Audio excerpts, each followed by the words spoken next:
Father Fernando, what time is it? It is ordinary time. No, what time is it? I tell you, it's ordinary time. It's the time between the seasons of Christmas and Lent and Easter and Advent. It's ordinary time. Oh, Do you want a Coke? Please take a seat. okay. You want a Coke?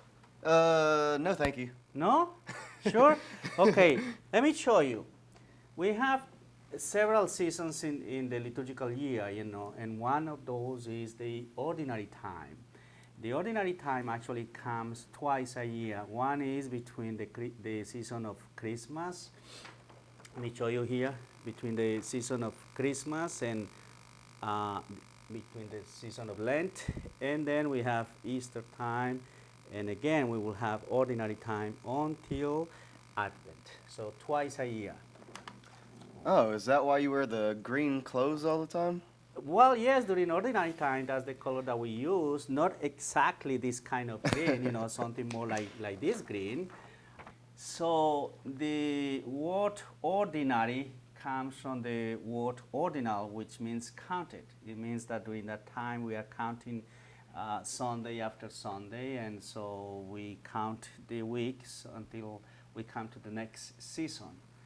And during the ordinary time, is the longer season of the year. We read from the synoptic gospels, Mark, Matthew, and Luke, and so we kind of study and meditate upon the life of Christ, His passion, and so on. So it's a long period of time, but because we embrace more of the life of Jesus during that period. That's all very interesting, Father Fernando, but what should I be doing during ordinary time?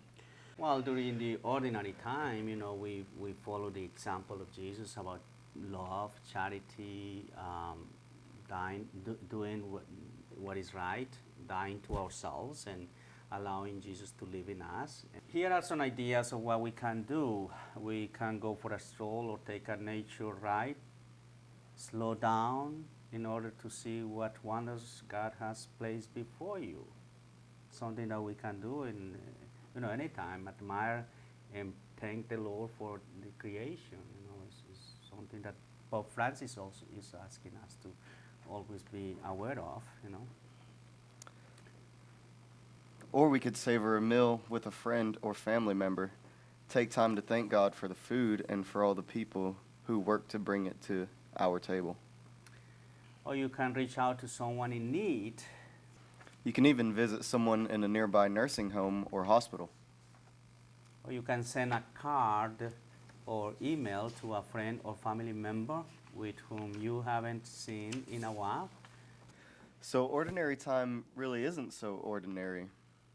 It's the time in between the seasons of Lent, Easter and Advent, Christmas, and a time for us to make the most of each day and live like Jesus. That sounds pretty extraordinary to me.